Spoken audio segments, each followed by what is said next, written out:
आप लोग सुन सकते हैं सब लोग? आवाज आ रही है मेरी? ओके ओके, चलिए थोड़ा इशू आ गया था। चलिए, गुड इवनिंग ऑल। शुरू करते हैं आज हम लोग, ठीक है? तो कल कितने लोगों को लगा था कि मैं बहुत स्पीड था? ऐसे थे क्या लोग जिनको समझ में नहीं आ रहा था और मैं बहुत तेज पढ़ा दिया, ऐसा कुछ था क्या? आप लोग बोल सकते एकदम टेंशन फ्री, या जो भी स्पेस था वो सही था? सब लोग रिप्लाई करेंगे। सही था, ठीक है। सही था ना? ठीक है, बहुत अच्छे। तो देखिए, ऐसा है कि आज मैं टेस्ट पेपर में एक्चुअली क्वेश्चन जो है ना वो थोड़े रैंडम रहते हैं। मतलब क्या होता है कि आपके कॉन्सेप्ट्स को चेक नहीं करना होता, वहां पे ये देखना होता है कि आपको ये चीज आता है कि नहीं, ठीक है? तो इसमें ज्यादा कंसेप्चुअल क्वेश्चंस मिल नहीं रहे हैं, ठीक है? मैं अभी तो उसको आज आपके लिए फिर से मैं डिस्कस करूंगा, लेकिन कल से मैं चाहता हूं कि आप लोग कुछ एक क्वेश्चंस मैं आप लोगों को भेजूंगा। देखिए, एक बात बता रहा हूं मैं, आप लोग एक टेलीग्राम ऐप यूज करते हैं आप लोग? तो हाँ, टेलीग्राम पे जा करके आज आप लोग देखिएगा, सर्च करिएगा गीगा वॉट ओ, गीगा वॉट ओ। ये सारा जो है ना ये स्मॉल में है, विदाउट स्पेस, ठीक है? ये एक चैनल है, ठीक है? इस पे आप लोग टेलीग्राम चैनल पे जुड़ जाएं। आप लोग उस पे प्रीवियसली भी कुछ क्वेश्चंस मैं सॉल्व करके उसमें आप लोग को एक सेंड करा हूं, ठीक है? उस ग्रुप पे जो भी स्टूडेंट्स हैं ऑफलाइन वाले, अभी आप लोग भी इसको ज्वाइन करिए। आज मैं आपको कुछ क्वेश्चंस भेजूंगा मशीन्स के, ठीक है? मशीन्स, आप लोगों को करना क्या है, अगर मैं 15 से 20 या 15 to 30 क्वेश्चंस भेजूंगा मशीन्स में, डीसी मशीन्स का मान लीजिए, ठीक है? डीसी है, फिर ट्रांसफार्मर है, इसमें 4 पार्ट है। ट्रांसफार्मर है, इंडक्शन है, और आपका सिंक्रोनस है। तो देखिए, आप लोग पढ़े, मशीन्स पढ़े हैं आप लोग, कंप्लीट किए हैं आप लोग मशीन्स सब लोग? मशीन नहीं पढ़ाया गया है, ठीक है? तो सुनिए, मशीन अगर पढ़ाया नहीं गया है तो कल हम लोग क्या करेंगे, सीधे मशीन को क्वेश्चन सॉल्व करने के हिसाब से पढ़ेंगे। मतलब पढ़ेंगे भी, थोड़ा बहुत कॉन्सेप्ट भी समझेंगे, और जो क्वेश्चंस आए हुए हैं उनको हम लोग सीधे सॉल्व करके देखेंगे कि सॉल्व हो पा रहा है कि नहीं, ठीक है? बहुत ज्यादा टफ नहीं होगा। आप लोगों को कुछ फॉर्मूलेज याद करने होंगे। मान लीजिए इसमें डीसी में 4-5 फॉर्मूलेज याद करवा दूंगा मैं आपको, या 10 फॉर्मूले आप मान के चलिए। तो जो फ्रीक्वेंटली आ रहे हैं एग्जाम में, अभी तक जो पूछे जा रहे हैं, उसको एक एक करके हम लोग क्या कर लेंगे, 1-2 क्लास में, 3 क्लास में हम लोग कोशिश करेंगे कि सीधे क्वेश्चन सॉल्व कर पाए, 15 से 20, ठीक है? तो कल आप लोग इस पे मैं क्वेश्चन भेजूंगा आज इवनिंग, ठीक है? आज नाइट, ठीक है? तो आप लोग क्या करेंगे, या तो इस क्वेश्चंस को आप लोग कहीं नोट करके रखें, क्योंकि बहुत लोग ऐसे फोन पे देखते होते हैं ना, तो आप लोग या तो कॉपी में नोट करेंगे एक पेपर पे सारे क्वेश्चंस, या तो आप लोग कहीं से उसका प्रिंट आउट ले, कुछ भी करना, आपके पास आपका एक प्रिंट आउट होना चाहिए साइड में, और साइड में आपके पास एक कॉपी होना चाहिए। जब मैं बताऊंगा तो उन फॉर्मूलेज को लिख करके आपको रफली सॉल्व करना है, स्क्रीनशॉट लेते रहिए, आपको जो करना है, ठीक है? लेकिन आप लोगों को थोड़ा एफर्ट लगाना पड़ेगा, पढ़ा हुआ भी नहीं है। तो कल देखिए, अभी मैं डिस्कस करता जा रहा हूं रैंडम, लेकिन इसमें मशीन के भी क्वेश्चन आ रहे हैं, ठीक है? पावर सिस्टम के भी क्वेश्चन आ रहे हैं। तो थोड़ा बहुत कंसेप्ट दूंगा मैं इस पे, ताकि आप लोग के क्वेश्चन जो आ रहे हैं रिपीटेडली, एक ही चीज पूछा जा रहा है, तो वो आपसे सॉल्व हो जाए। समझ में आ रहा है मेरा बात? और आप लोग ये बात ख्याल रखिएगा कि कल कॉपी लेकर के आप लोग सब लोग बैठेंगे। बात समझ में आ रही है सबको? तो कल आप लोग बैठिएगा, क्लियर करके बैठ करके अपना देखेंगे। कल से हम लोग मशीन थोड़ा बहुत देख लेंगे, ठीक है? तो अब हम लोग शुरू करते हैं अपना आज का क्वेश्चन, जो हम लोग कल छोड़े थे। जितने कंसेप्ट देखे थे उसको तो देखे ही है, साथ में हम लोग आगे जो भी होगा देखते हैं, ठीक है? कल से थोड़ा बहुत मशीन और नेटवर्क के भी क्वेश्चन लूंगा, ऐसा नहीं है, नेटवर्क भी लूंगा, ठीक है? मैं क्वेश्चन जो भेजूंगा आपको बस ले करके उसको नोट करके रेडी रहना है। चलिए, अब हम लोग स्टार्ट करते हैं। कल कहां तक कर लिए थे अपन? शायद पावर फैक्टर बता दिया था मैं, यहां ये 48 बता दिया था। इंटरपोल्स देखना है ना, इंटरपोल्स, करेक्ट है? तो देखिए, डीसी मशीन जो होता है ना, डीसी मशीन जो होता है, देखिए मशीन हम लोग क्यों बोलते हैं, ये डीसी मशीन जो है एक तरीके से मोटर के जैसे भी काम करता है, और दूसरा जनरेटर के जैसे भी काम करता है। पहले बेसिक फर्क समझ लीजिए, मोटर और जनरेटर में क्या होता है। देखिएगा, बात समझिएगा। मान लीजिए एक मोटर है मेरे पास, इसको मैं लिख दे रहा हूं मोटर एम, ठीक है? तो मोटर में क्या होता है कि आप इलेक्ट्रिकल इनपुट देंगे, क्या देंगे, इलेक्ट्रिकल इनपुट देंगे और आपको जो मिलेगा वो मैकेनिकल आउटपुट मिलेगा। क्या मिलेगा, मैकेनिकल आउटपुट मिलेगा। आपको पता ही है, आप मिक्सर ग्राइंडर जो घर पे यूज करते हैं क्या करते हैं, आप इलेक्ट्रिकल से कनेक्ट करते हैं, सीधे ऑन करते हैं और मोटर घूमता है कि नहीं भाई। तो जितने भी ऐसे जो मोटर होगा वो क्या लेगा, इलेक्ट्रिकल को इनपुट पे लेगा और क्या कर देगा, मैकेनिकल को आउटपुट कर देगा।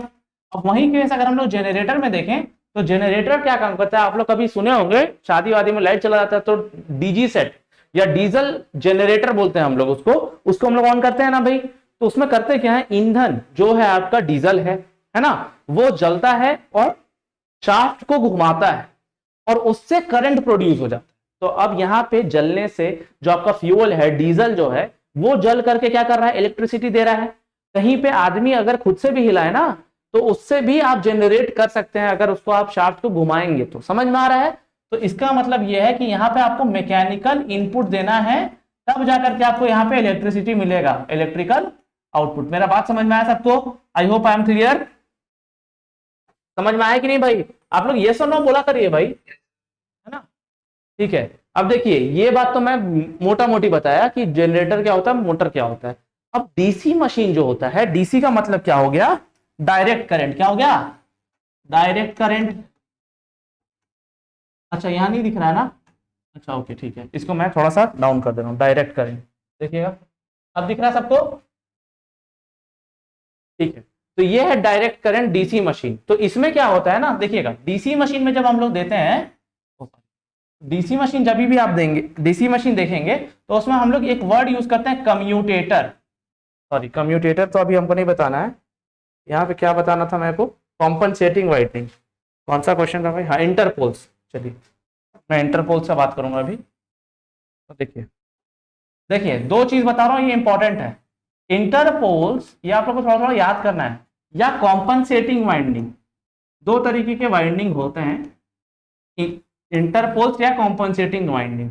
इसका कभी यूज पूछ लेता है, तो यूज क्या है इसका, इसको हम लोग क्या करते हैं, इंटरपोल्स का मतलब क्या होता है, पोल्स के बीच में जो डीसी मशीन होगा ना आपका, डीसी मशीन जो होगा उसमें पोल्स होता है, एक नॉर्थ पोल मैग्नेट जैसा और एक साउथ पोल। ठीक है, तो इंटरपोल का मतलब क्या होता है कि हम लोग करते क्या है, देखिएगा हम लोग करते ये हैं कि हम लोग छोटे छोटे पोल्स को बीच में खुद से डाल देते हैं। कुछ कारण है उसके वजह से, इनको बोलते हैं हम इंटरपोल्स। क्या बोलते हैं हम लोग, इंटरपोल्स। अब और क्या है, जो नॉर्मली बड़े बड़े पोल्स है ना, जो आपके मैग्नेट वाले पोल्स हैं, इसमें भी हम लोग क्या कर देते हैं, इस पे छेद करके इस पे भी छोटे छोटे पोल्स डाल देते हैं। इनको बोला जाता है कंपनसेटिंग वाइंडिंग। क्या बोला जाता है, कंपनसेटिंग वाइंडिंग।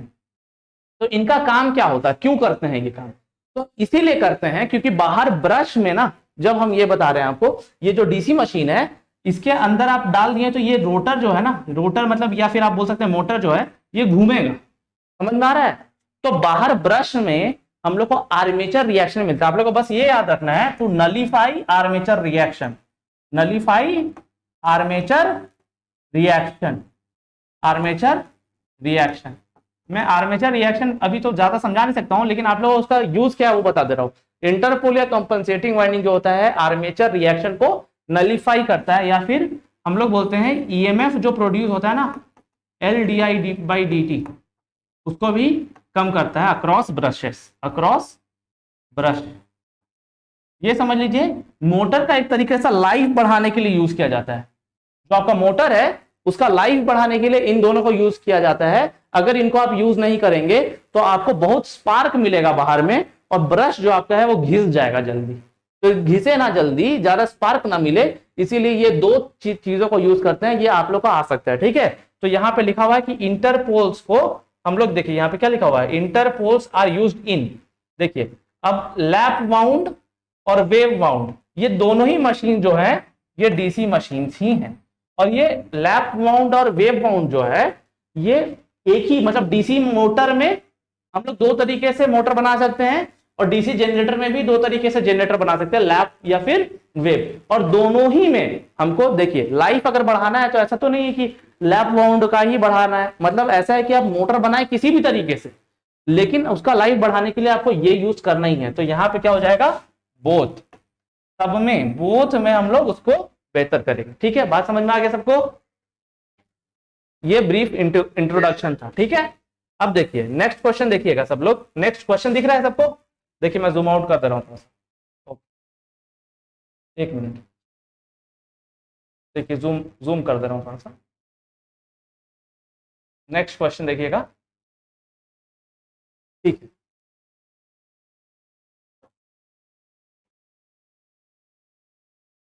देखिएगा यहाँ पे क्या है क्वेश्चन। नेक्स्ट, हाँ, when a rotor of a three phase induction motor is blocked the slip is। तो आपको फॉर्मूला पता होना चाहिए। देखिए इंडक्शन मोटर का क्वेश्चन है, लेकिन आपको इसके लिए पता होना चाहिए स्लिप क्या होता है। स्लिप जो होता है, स्लिप का फॉर्मूला होता है, देखिए NS minus N by NS, ये फॉर्मूला होता है स्लिप का। अब बोलेंगे सर NS क्या है, तो NS को बोलते हैं हम लोग सिंक्रोनस स्पीड। क्या बोलते हैं हम लोग? Synchronous speed. और सिंक्रोनस स्पीड का फॉर्मूला होता है 120 F बाई पी। इसमें F क्या है? F जो है यह है फ्रीक्वेंसी, जो भी सप्लाई आप देंगे। जनरली इंडिया में क्या होता है, फ्रीक्वेंसी जो सप्लाई का आता है इंडिया में आप यूज करते हैं 50 हर्ट्ज। 50 हर्ट्ज मतलब फ्रीक्वेंसी जो है वो 50 हर्ट्ज है। नॉर्मली आपको मिल जाएगा 50 हर्ट्ज। बात समझ में आ रहा है? और P जो है ये है नंबर ऑफ पोल्स। क्या है? Number of poles. बात समझ में आया? तो ये NS है। ठीक है, अब NS जो है ये तो सप्लाई पे डिपेंड करता है। किस पे डिपेंड करता है? सप्लाई पे, क्योंकि आप फॉर्मूला देखिएगा अगर, तो 120 F बाई पी है। F का मतलब फ्रीक्वेंसी, P का मतलब पोल्स। ठीक है, तो ये तो हम लोग का क्या है, मशीन के अंदर डिजाइन है, इसको तो हम लोग चेंज कर नहीं सकते हैं। ये दूसरा चीज जो है N है ना, N जो है वो होता है रोटर का स्पीड। रोटर, या फिर आप बोल सकते हैं जैसे आप गाड़ी चलाते हैं, समझिएगा। अब अगर इलेक्ट्रिक व्हीकल चला रहे हैं तो मोटर के साथ साथ ना पहियों को जोड़ दिया जाता है। मोटर अपने आप घूमता है। आप कभी छोटा मोटर यूज किए होंगे, छोटा मोटा मैग्नेट वाला मोटर, तो आप इलेक्ट्रिसिटी से जैसे कनेक्ट करते होंगे तो एक छोटा सा एक रॉड जैसा सिलेंडर जैसा निकलता है, देखिएगा ऐसा रहता है मोटर, और एक छोटा सा सिलेंडर रहता है, और ये ना घूमता है तेजी से। इसको आप जैसे ही जोड़िएगा बैटरी से तो ऐसा होता है, ये घूमता है। तो ये जो है ना, ये स्पीड अगर आप ब्लॉक कर देंगे, मिक्सर ग्राइंडर को पकड़ लेंगे, तो वो तो घूम नहीं पाएगा। तो ये रोटर का जो स्पीड है ये तो जीरो कर दिया आप, क्योंकि क्या कर दिया, ब्लॉक कर दिया ना भाई। जैसे ही कर दिया तो इसका वैल्यू तो जीरो हो गया। तो जैसे ही उसको जीरो करेंगे तो क्या बचेगा, देखिएगा, बात समझिएगा। तो यहां इसको अगर आप जीरो कर देंगे तो स्लिप की वैल्यू क्या आ जाएगी? Slip is equal to NS by NS, जो कि हो जाएगा 1। बात समझ में आया? तो स्लिप डायरेक्टली क्या आ जाएगा? 1। तो यहाँ पे आंसर आपका हो जाएगा 1 ब्लैक। ठीक है, तो यहाँ पे आ जाएगा स्लिप इज 1। बात समझ में आ गया? अब अगर हम बोलेंगे स्लिप जीरो कब होता है सर, ये भी मैं बताऊं, क्योंकि देखिए अभी मेरा इंटेंशन है कि जितना क्वेश्चन हो सकता है इससे आ सकता है वो बता दूं। तो देखिए स्लिप जीरो कब होगा सर, ये पूछेंगे आप लोग। तो देखिए जब स्पीड ऑफ रोटर जो आपका चक्का घूम रहा है वो बराबर हो जाए NS के, बराबर हो जाए NS के। तो NS minus NS by NS, तो NS माइनस NS क्या हो जाएगा? जीरो। तो स्लिप क्या हो जाएगा? जीरो। क्या हो जाएगा? Slip zero. तो अगर आपका स्पीड ऑफ रोटर जो बराबर हो जाएगा किसके? सिंक्रोनस स्पीड के। किसके? सिंक्रोनस स्पीड के। तो क्या हो जाएगा आपके पास? यहां पे आपको मिल जाएगा मोटर जो हो जाएगा उसका स्लिप हो जाएगा जीरो। बात समझ में आया? अब 0.1 0.5 ये नॉर्मल कंडीशन है, इसका कोई बात नहीं। ठीक है, तो ये मेरे को लगता है आप लोग स्क्रीनशॉट ले लिए होंगे, दिख रहा है सबको? देखिएगा यहाँ पे साइड कर दे रहा हूँ थोड़ा सा, होपफुली सबको दिख रहा हो। देखिएगा, ले लीजिए स्क्रीनशॉट, है ना। चले आगे, 2 क्वेश्चन हो गया। ठीक है, अब तीसरा देखिएगा, सब लोग देखेंगे तीसरा क्वेश्चन। ठीक है, चलिए अब देखिएगा, यहां पे पूछा गया है आपसे डैम्पर वाइंडिंग कहां यूज करते हैं? सिंक्रोनस मशीन में यूज करते हैं। देखिए यही बात है, कल मैं जब मैं बताऊंगा तो मैं आप लोग को सीधे क्वेश्चन नहीं कराऊंगा, मैं एक बार इंट्रोडक्शन दे दूंगा कि किसमें क्या यूज होता है, मोटा मोटी ट्रांसफार्मर में क्या यूज होता है, आपका डैम्पर वाइंडिंग वगैरह कहाँ यूज हो रहा है, समझ रहे हैं। तो हम आपको एक शॉर्ट टाइप बताएंगे पहले, उसके बाद उससे रिलेटेड क्वेश्चन जो है आप लोग का ऐसे ही सॉल्व हो जाएगा। ठीक है, कंसेप्चुअली। अभी देखिए डैम्पर वाइंडिंग कैसे हो रहा है वहां पे यूज, वो देखते हैं अपन। ठीक है, तो एक बार देख सकते हैं हम लोग। ठीक है, देखिए डैम्पर वाइंडिंग जो यूज होता है ये सिंक्रोनस मशीन में होता है। तो पहला चीज आप लोगों को क्या पता होना चाहिए कि डैम्पर वाइंडिंग जो होता है वो सिंक्रोनस मशीन में यूज होता है, ठीक है। और दूसरी बात कहाँ यूज होता है और क्यों यूज होता है ये भी ये देख लेते हम लोग। अब देखिएगा डैम्पर वाइंडिंग, तो डैम्पर वाइंडिंग कहाँ यूज होता है, चेंज कर लेता हूं थोड़ा कलर। तो डैम्पर वाइंडिंग जो होता है सिंक्रोनस मशीन, चार तरीके के मशीन होते हैं टोटल। पहला होता है ट्रांसफॉर्मर, दूसरा होता है अपना पहला होता है ट्रांसफॉर्मर, दूसरा होता है डीसी मशीन, तीसरा होता है आपका इंडक्शन मशीन, इससे पहले जिसके स्लिप के बारे में बात किए थे हम लोग, और चौथा होता है सिंक्रोनस मशीन। बात समझ में आया। तो चार तरीके की मशीन है, कल हम आपको पूरा इंट्रोडक्शन देंगे इसके बारे में, ठीक है। तो देखिए डैम्पर वाइंडिंग के बारे में बात किया जाता है, तो डैम्पर वाइंडिंग कहां यूज होता है पहले बोल रहे हैं। तो देखिए ये हमेशा रोटर में यूज होता है, रोटर में यूज होता है। तो चलिए ये तो क्वेश्चन खत्म हो गया, लेकिन सर क्यों यूज करते हैं, तो लिखिएगा to avoid hunting, to avoid hunting. अब यार यहाँ पे शेर वेर को नहीं मार रहा है कोई, ठीक है। अब सिंक्रोनस मशीन में हंटिंग क्या होता है सर, तो हम आपको बताते हैं क्या होता है। देखिएगा बात समझिएगा, सिंक्रोनस मशीन या मोटर आपको हमको पता है, मिक्सर ग्राइंडर जब आप ऑन करते हैं बीच में देखिए क्या होता है, सिंक्रोनस मशीन जो होता है ना उसका नाम सिंक्रोनस क्यों है, क्योंकि ये इसका ना एक एक कारण होता है, क्योंकि ये हमेशा सिंक्रोनस स्पीड एनएस स्पीड पे ही चलता है, सिंक्रोनस स्पीड पे ही चलता है। अभी इससे पहले हम बताया था ना एनएस का फॉर्मूला क्या होता है 120 into F by P. F क्या है फ्रीक्वेंसी और पी क्या है पोल्स। तो सिंक्रोनस मशीन का एक खासियत है कि वो हमेशा सिंक्रोनस स्पीड पे ही चलता है एनएस। बात समझ में आया। अब क्या हो गया कि अगर हल्का सा भी उसको आप टच कर दिए, मतलब देखिएगा बात समझिएगा यहाँ पे, यहां समझिएगा ये है नॉर्थ पोल और ये है रोटर। कैसा होता है देखिएगा, जो रोटर होता है ना इसमें भी ऐसा दो पोल होता है, देखिएगा ये हो गया साउथ और ये हो गया नॉर्थ। बात समझ में आ रहा है। अब देखिए ये वाला जो पोल है ये घूम रहा है, समझिए आप इमेजिन करिए कि ये लगातार एनएस स्पीड से घूम रहा है ये वाला, आप समझिएगा। और इससे जो जुड़ा हुआ एक आप सिलेंडर वाला पोर्शन है, एक शाफ्ट बोलते हैं इसको, इसको आप बाहर खींच लिए। अब समझिएगा जैसे जैसे ये घूमेगा ऐसे ऐसे, है ना। अब समझिएगा रोटर जो है आपका, रोटर क्या है, रोटर, रोटर भी तो घूमेगा ना सर, समझ रहे हैं, क्योंकि साउथ वाला हमेशा नॉर्थ के साथ रहना चाहता है, साउथ वाला हमेशा नॉर्थ के साथ रहना चाहता है। अब इसको आप घुमा दिए तो ये वाला भी तो घूमेगा, ठीक है। अब ये घूम रहा है तो ये इससे जुड़ा हुआ जो सिलेंडर जो भी रॉड है ये भी तो घूम रहा है, समझ। अब इस पे चक्का बांध देंगे आप तो क्या चक्का घूमने लग जाएगा उसी स्पीड से, एनएस स्पीड से। बात समझ में आ रहा है। लेकिन कहीं मान लीजिए आप साइकिल चला रहे हैं, सिंक्रोनस मोटर लगा हुआ है, ब्रेक मार दिया। अब जैसे ही ब्रेक मारे तो क्या कर दिए आप, बोले कि भाई तुम फिक्स हो जाओ, फिक्स हो जाओ, लेकिन ये तो घूम ही रहा है क्योंकि यहाँ पे इलेक्ट्रिकल इनपुट डाला हुआ है। ये कैसे घूम पा रहा है सर, तो ये जो घूम रहा है वो इलेक्ट्रिकल इनपुट दिए, इसलिए बाहर वाला जो नॉर्थ और साउथ वाला मैग्नेट देख रहे हैं ना वो इलेक्ट्रिकल एनर्जी घुमा रहा है उसको, समझ रहे हैं। आप तो ब्रेक मारे, ब्रेक किससे जुड़ा हुआ है, देखिए चक्का से जुड़ा हुआ, चक्का किससे जुड़ा हुआ, अंदर वाला नॉर्थ साउथ पोल से, रोटर बोलते हैं इसको। तो रोटर रुक गया वहीं पे। अब रोटर जैसे ही रुक जाएगा ना वहां पे तो बहुत ज्यादा करंट आ जाएगा आपका, कहां पे देखिए टायर पे आपका बहुत करंट आता है। तो एक तरीके से यहां पे कोई एक्सीडेंट ना हो, इंसिडेंट ना हो, हंटिंग, हंटिंग जो बोल रहे हैं ना इसको बोलाता है ऑसिलेशंस। क्या बोलते हैं इसको, oscillation, unwanted oscillation, unwanted oscillation उसको बोलते हैं हंटिंग। तो हंटिंग ना हो, ऑसिलेशन ना हो, इसीलिए यहां पे डैम्पर वाइंडिंग बांध करके लपेट करके रख देते हैं। क्या कि सर जब आपका ये आप ब्रेक ब्रेक मारेंगे तो जो करंट है वो अंदर ही अंदर बह जाए, बाहर ना बहे। बात समझ में आ रहा है। ऑसिलेशन, हंटिंग, तो ये तो मोटर का केस होता है, जनरेटर में कुछ और होता है, लेकिन आपको ये समझ में आना चाहिए डैम्पर वाइंडिंग कहां यूज होता है, तो हमेशा रोटर में यूज होता है, बाहर नहीं लपेट देंगे आप, समझ में आ रहा है। और रोटर जो है आपका वो अगर एनएस स्पीड से घूम रहा है हमेशा, इसलिए उसको बोलते हैं हम लोग सिंक्रोनस मशीन। और किसको अवॉइड कर रहे हैं आप, हंटिंग को अवॉइड करने के लिए हम लोग क्या बोलते हैं, डैम्पर वाइंडिंग को लगाते हैं। तो आपको दो तीन कारण बता दिए हम, रीजन, होपफुली आपको समझ में आएगा। अगर आपको लेना है स्क्रीनशॉट तो ले ले आप लोग, ठीक है। चलिए नेक्स्ट क्वेश्चन देखें।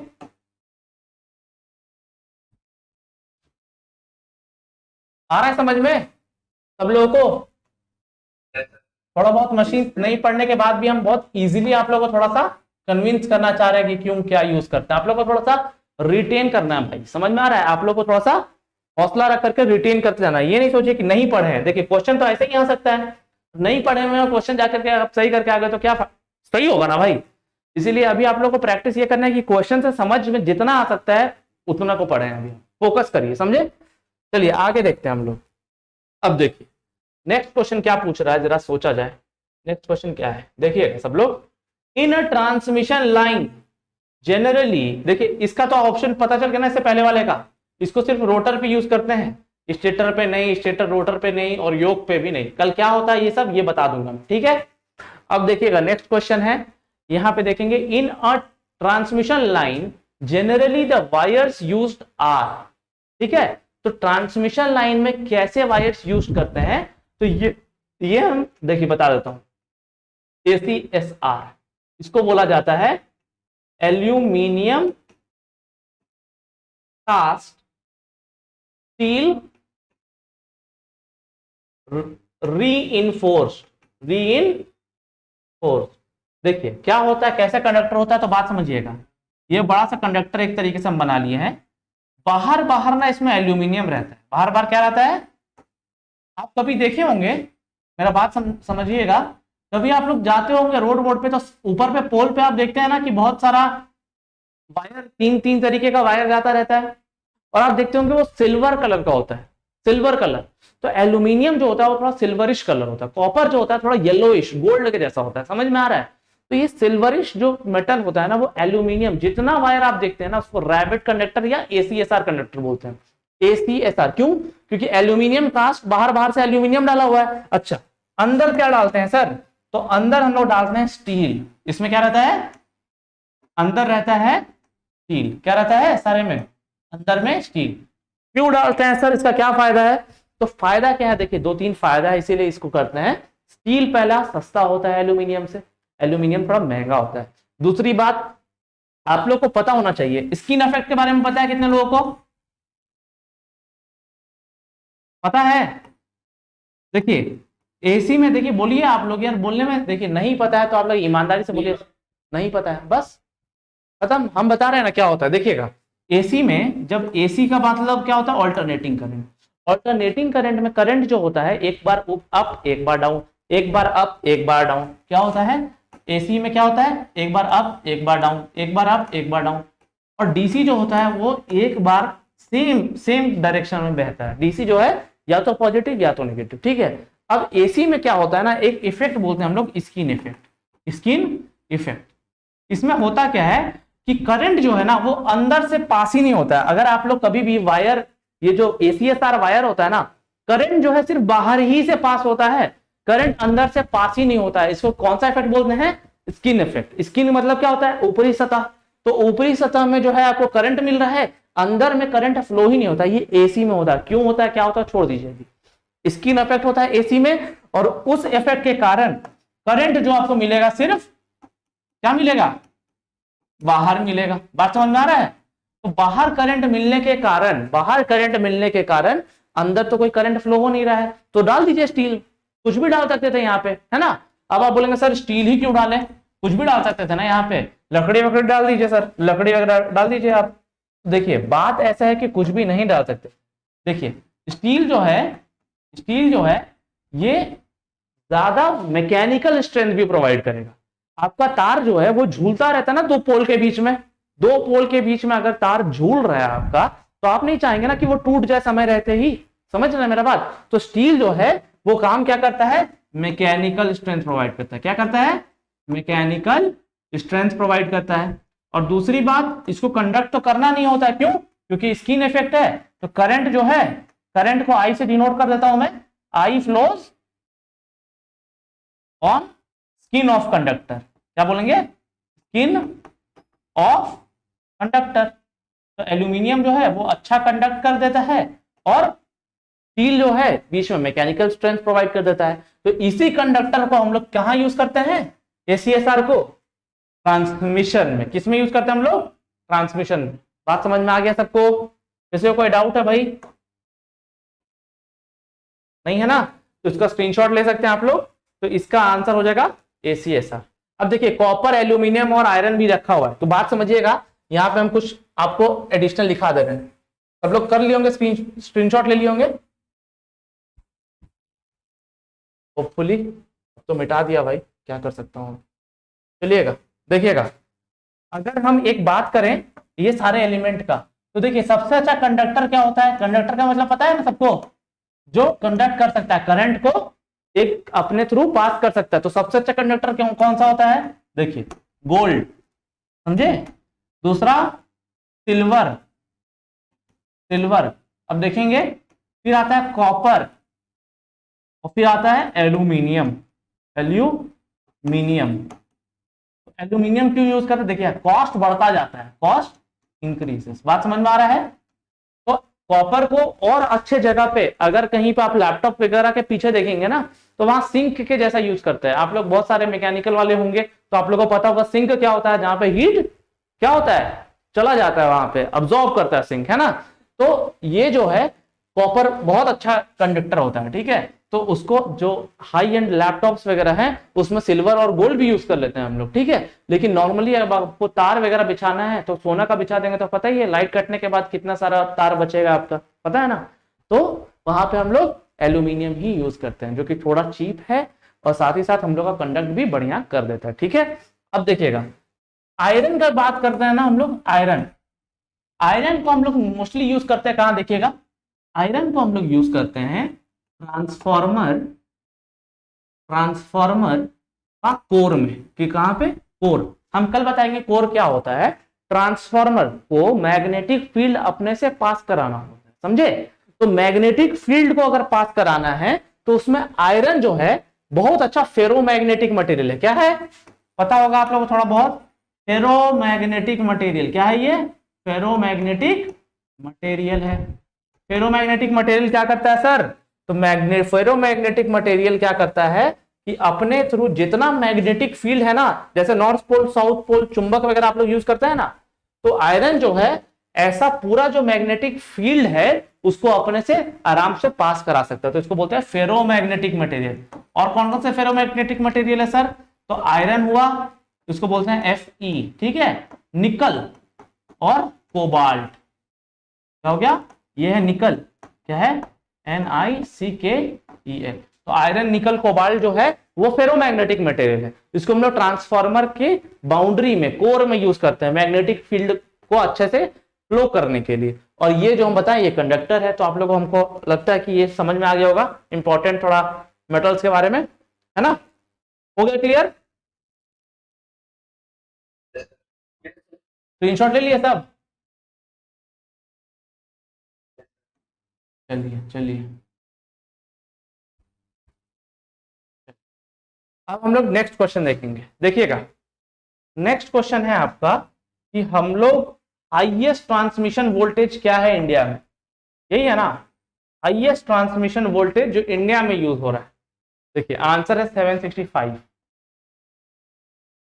इससे ज्यादा हम लोग कोई वोल्टेज जो है वो यूज नहीं करते। अब हम कुछ आप लोग के लिए लिख करके कुछ नोट करके आए हैं, ये लिखवा दे रहा हूं मैं। देखिए एक बोलते हैं LT cable, LT cable tension cable, या फिर लो वोल्टेज केबल, समझिए लो वोल्टेज केबल।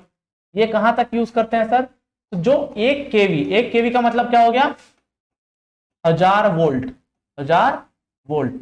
जितने वोल्टेज जो है आपको, क्या बोल रहे हैं, अच्छा वो लोगों में जा रहा है, एक मिनट एक मिनट एक मिनट,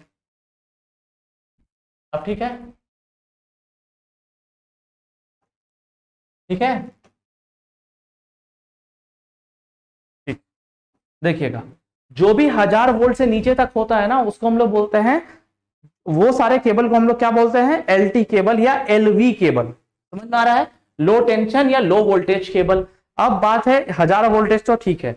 अब अगर आपका वोल्टेज, अब आपका वोल्टेज अगर 11, देखिए 11 kV हो गया, एक मिनट, 11 kV, हाँ 11 kV या फिर 11,000 वोल्ट से कम है, तो उसको बोलते हैं हम लोग, एक मिनट मैं बता रहा हूं, हाई टेंशन केबल।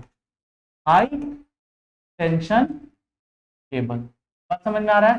तो दूसरा हो गया एचटी केबल, पहला हो गया एलवी केबल, ठीक है, वो 11 केवी से नीचे होगा। अब एक और केबल है जो आप यूज करते हैं,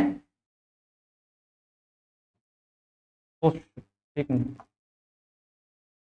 हाँ ठीक है, 11 केवी। अब अगर हम लोग बात करें हाई एलवी और एचवी तो समझ में आ गया सबको, इसको हम लोग एचवी भी बोलेंगे, जो कि आपका 11 केवी तक है, ठीक है, तो उसको बोला जाता है हाई टेंशन केबल या एचवी केबल। अब देखिएगा एक और बात यहां पे, अच्छा देखिए, अब है super tension cable. Super tension cable, तो सुपर टेंशन केबल जो होता है वो लेस देन होता है 33 केवी। बात समझिएगा, 33,000 वोल्ट।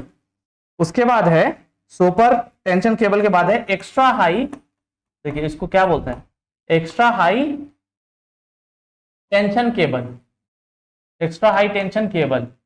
और इसकी वैल्यू क्या होती है, एक्स्ट्रा हाई टेंशन केबल की वैल्यू जो होती है लेस देन 65 केवी। और last but not the least, last है आपका extra super, extra super voltage cable, voltage cable. ये किसके लिए होता है, इट इज ग्रेटर देन 132 केवी। ये चीज है, अगर आपका एग्जाम में आ गया कि एचवी केबल क्या है, ये केबल क्या है, तो ये आप लोग रट सकते हैं, ठीक है। 1 केवी के नीचे एलटी केबल, 11 केवी के नीचे आपका आ जाएगा HV cable, super tension cable 33 केवी के under, extra high tension cable 66 केवी के अंदर, और एक्स्ट्रा सुपर वोल्टेज केबल जो है आपका वो है 132 केवी के ऊपर, ठीक है। तो ये हो गया आपका कंप्लीट फिलहाल। अब हम लोग देखते हैं नेक्स्ट क्वेश्चन, समझ में आ गया होगा सबको, आई होप, ठीक है। ठीक, अब नेक्स्ट देखिएगा, टावर्स आर यूज्ड इन, ये क्वेश्चन थोड़ा सा ना इनअप्रोप्रिएट है वैसे। देखिए टावर्स आर यूज्ड इन, देखिए ये डिस्ट्रीब्यूशन के लिए ही यूज करते हैं हम लोग टावर्स, ठीक है। आप लोग देखते होंगे जो घर के आसपास छोटे मोटे टावर जो लगे हुए हैं, टावर या फिर आप बोलते हैं पोल्स, उसे क्या बोलते हैं हम लोग, पोल। तो पोल जो होते हैं वो घर के आसपास डिस्ट्रीब्यूशन ही तो हो रहा है, लास्ट में आप लोग एंड कंज्यूमर है, जो डैम से बिजली हम लोग जनरेट कर रहे हैं, आप लोग एंड कंज्यूमर है। तो पोल्स वगैरह है तो वो भी एक तरीके का टावर है, ठीक है। ट्रांसमिशन, टेलीफोन का भी एक टावर आता है, स्ट्रीट लाइट भी होता है, लेकिन मोस्ट अप्रोप्रिएट है ट्रांसमिशन। हर चीज में आप क्या कर रहे हैं, ट्रांसमिट ही तो कर रहे हैं ना। स्ट्रीट लाइट में भी आप ट्रांसमिट करेंगे, टेलीफोन के लिए भी आप कुछ ट्रांसमिट करेंगे, तो एक तरीके से कम्युनिकेशन, आप भले मैसेज ट्रांसमिट कर रहे हैं या फिर आप इलेक्ट्रिसिटी ट्रांसमिट कर रहे हैं, ज्यादा अप्रोप्रिएट चलिए ट्रांसमिशन है, बट फिर भी मैं बोलूंगा ये क्वेश्चन बहुत अच्छा डिजाइन नहीं, ठीक है। तो यहाँ पे हम लोग का इलेक्ट्रिकल जो है ये खत्म हो गया है। कौन सा खत्म हो गया है, टेस्ट नंबर 6। हम लोग आगे चलते हैं, टेस्ट नंबर 7। टेस्ट नंबर 7 में हम लोग कुछ कुछ क्वेश्चन देखेंगे, देखिए। हाँ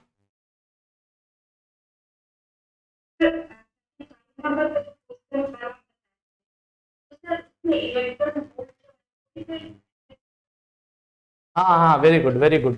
देखिए 1 electron volt equal to 1.6 into 10 का पावर -19 जूल, ठीक है। देखिए ये यूनिट है, लेकिन हम बात कर रहे हैं एसआई यूनिट, एसआई यूनिट का। मेरी बात समझ में आ रहा है कि नहीं सबको? देखिए यूनिट और एसआई यूनिट का बहुत अंतर है। सीजीएस यूनिट एक बोलते हैं हम लोग, ठीक है, बोलते हैं सेंटीमीटर, ग्राम, कुछ समथिंग सेकेंड यूनिट, एक ये भी यूनिट होता है। तो मैक्सिमम टाइम्स हम लोग ये जो है ना एसआई यूनिट, इसी को हम लोग कन्वेंशनली समझते हैं। इलेक्ट्रॉन वोल्ट भी है, करेक्ट है। आप सेमीकंडक्टर्स वगैरह पढ़ेंगे, जब बहुत छोटी एनर्जी का बात करते हैं ना, तो इलेक्ट्रॉन वोल्ट में हम लोग बात करते हैं, ठीक है। तो वो सेमीकंडक्टर्स वगैरह, ये एकदम आप सही बोल रहे हैं, लेकिन दोनों ही एनर्जी को, लेकिन ये इसका ऐसा यूनिट है। बात समझ में आ गया सबको? और किसी को डाउट बताइए, आप लोगों को कोई क्वेश्चन सॉल्व करने में दिक्कत हो रहा है? कुछ पोर्शन चाहते हैं कि डिस्कस कर दो? देखिए आप लोग पहले बताइए, आप लोगों को क्या दिक्कत हो रहा है, या फिर अभी समझ में आ रहा है, मैं जो कर रहा हूं यही करता चलूं। आप लोग भी अपना फीडबैक दे सकते हैं मेरे को साइमल्टेनियसली, ठीक है। चलिए बताइएगा आप लोग, बोल सकते हैं आप लोग जो मन में है भाई।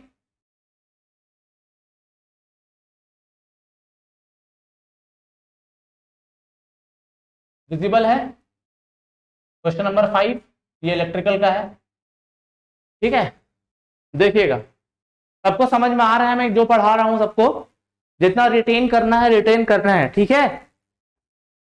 और आप लोग अपना डाउट खुद से एकदम टेंशन फ्री होकर के कुछ बिना डरे बिना सोचे आराम से पूछ सकते हैं मेरे से, ठीक है, क्योंकि अभी टाइम है पूछ लेने का, ठीक है। बात समझ में आ रहा है? हाँ, ये क्वेश्चन नंबर है आपका, टेस्ट नंबर है 7।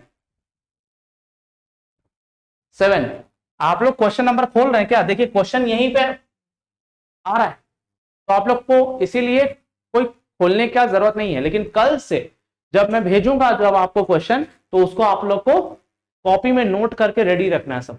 और जो लोग ज्यादा मेहनत, देखिए एक बात मैं बता रहा हूं आप लोग, जो लोग लिखते हैं ना इस टाइम पे जो मैं जो पढ़ा रहा हूं उसको, आप लोग वेट करने के लिए भी मेरे को बोल सकते हैं सर 1 सेकंड रिपीट कर दीजिए सर, ये भी बोल सकते हैं आप लोग। दूसरी बात, अगर आप मैं ये बोलना चाहता हूं, अगर आप लोग कोई चीज को लिखते हैं ना तो उसको याद करना ज्यादा आसान होता है, रिकॉल कर सकते हैं। एग्जाम के टाइम में आपको याद करना होगा कि हम लोग क्या पढ़े हैं, तो वो रिकॉल कर पाएंगे आप लोग अगर कुछ लिख करके पढ़े हैं। और अगर होता है उसका स्टोरी, ठीक है, अपना बता रहा हूं मैं, क्योंकि ठीक है ये सब समझिएगा रिटेन नहीं कर पाते हैं, ठीक है। देखिएगा क्वेश्चन नंबर 5 देखें, क्वेश्चन नंबर 5 देखिएगा, what is the total inductance of the circuit L1 equal to 5 henry और L2 is equal to 10 Henry. देखिए यहाँ पे हेनरी है कि नहीं भाई, और बोला है connected in series and mutual inductance, क्या शब्द यूज कर दिया है, म्यूचुअल इंडक्टेंस 3 हेनरी है। ये मैं शायद आप लोग को जो लोग ऑफलाइन पढ़े थे उन लोग को बताया था क्या थोड़ा बहुत। देखिए देखिए ये है L1, ये है L2। अभी देखिए मैं बता रहा हूं म्यूचुअल इंडक्शन क्या होता है और कैसे समझना है, ये देखिएगा। देखिए म्यूचुअल इंडक्शन क्या होता है ना, इसके कारण कुछ इसका इंडक्टेंस बढ़ जाएगा और इसके कारण इसका कुछ इंडक्टेंस बढ़ जाए, ये वैल्यू होता है आपका म्यूचुअल इंडक्टेंस का।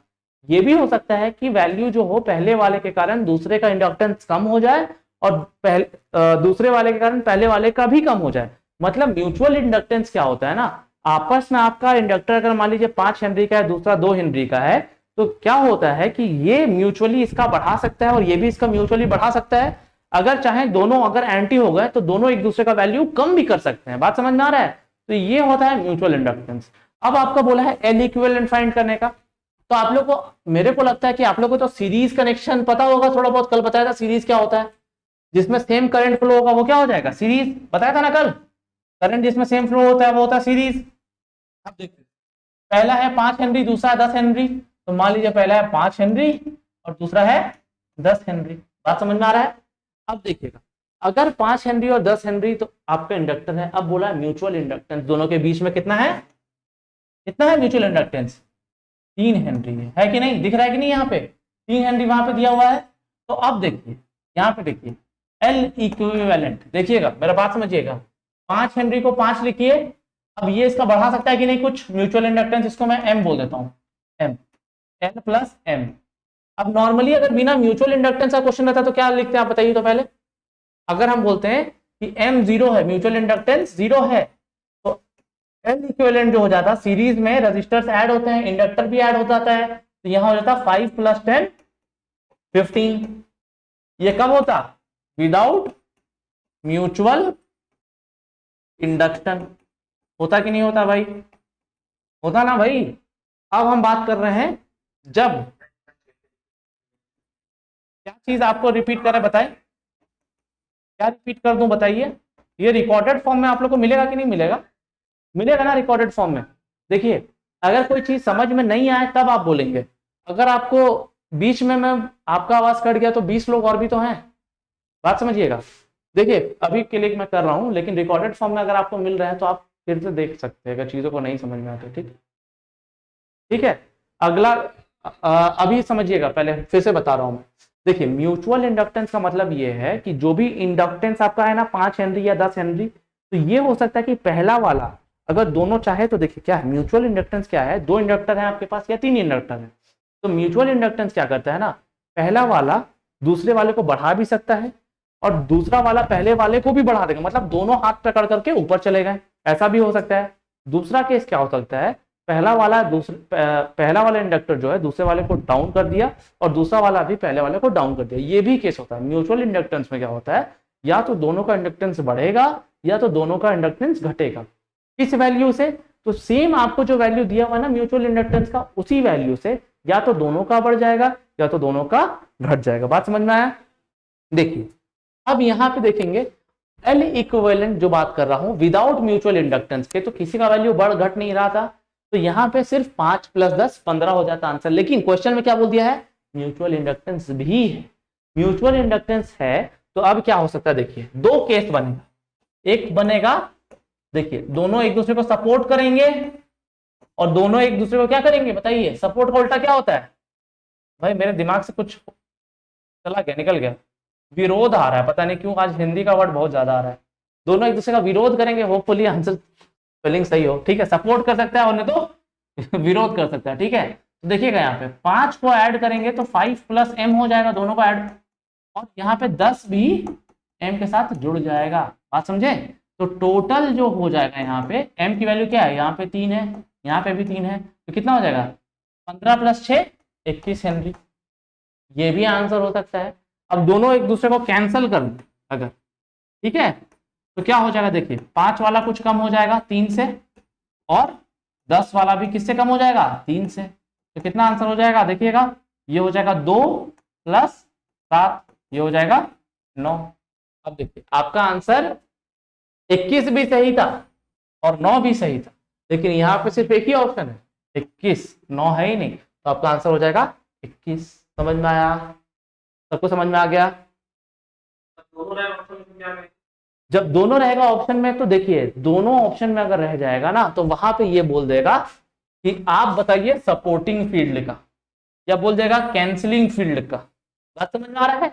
अगर क्वेश्चन में ये चीज बता देगा कि सपोर्ट का बताना है तो आप बता दीजिएगा, और कैंसिल का करेगा तो बता दीजिएगा। समझ में आया? अब देखिए सपोर्ट कैसे होता है ये बता देना, देखिए एक बार उसको फिगर से भी दिखा देता हूं कि सपोर्ट कैसे होता है। देखिएगा अभी मैं सपोर्ट का ड्रॉ कर रहा हूं, देखिएगा अगर दो इंडक्टर को मैं बनाया हूं ना, तो अगर दोनों का सपोर्ट करूंगा तो डॉट एक साइड में रहे, मतलब एक तरफ से सोचने वाले लोग बोलते हैं ना, इंडिया में होता है ना पॉलिटिक्स में, एक लेफ्ट एक राइट, बोलते हैं कि नहीं भाई, तो दोनों अगर लेफ्ट मिल गए तभी भी सपोर्ट हो जाएंगे, दोनों अगर राइट हो गए तो भी सपोर्ट कर देंगे। बात समझ में आया?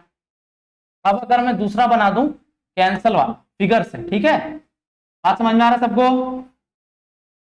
देखिए फिगर से अगर बना दे तो एक मिल जाएगा आपको लेफ्ट वाला, एक मिल जाएगा राइट वाला, समझे? और दूसरा में ऐसा बना सकते हैं कि एक यहां पे और एक यहां पे। बात समझ में आया कि नहीं आया? तो ये जो है ये कैंसिल वाला है और ये जो है ऊपर वाला जो है वो सपोर्ट वाला है, और दोनों में आपको क्या मिल रहा है भाई, क्या मिल रहा है, दोनों में आपको आंसर मिल जा रहा है। बात समझ में आ गया सबको? तो ये हो गया आपका म्यूचुअल इंडक्टेंस का कंसेप्ट। आपको पता होना चाहिए एल इक्विवेलेंट कैसे निकालते हैं, ये हमको लगता है होपफुली कि आप लोग को पता होना चाहिए। आपको पता है कितने लोग हैं जिनको पता होता है कि एल इक्विवेलेंट कैसे निकलता है हमेशा? बोलिए भाई, स्क्रीनशॉट पता है ना? बस एक दो लोग बोले, सब लोग को बोलना चाहिए भाई। सो रहे हैं क्या भाई आराम से, ऑन करके सोफा पे एकदम आराम से एकदम लेट के सो रहे हैं क्या? नेटफ्लिक्स चल रहा है क्या भाई? है थोड़ा एक्टिव रहिए यार, क्लास में क्या हो रहा है भाई? समझ में आ गया सबको?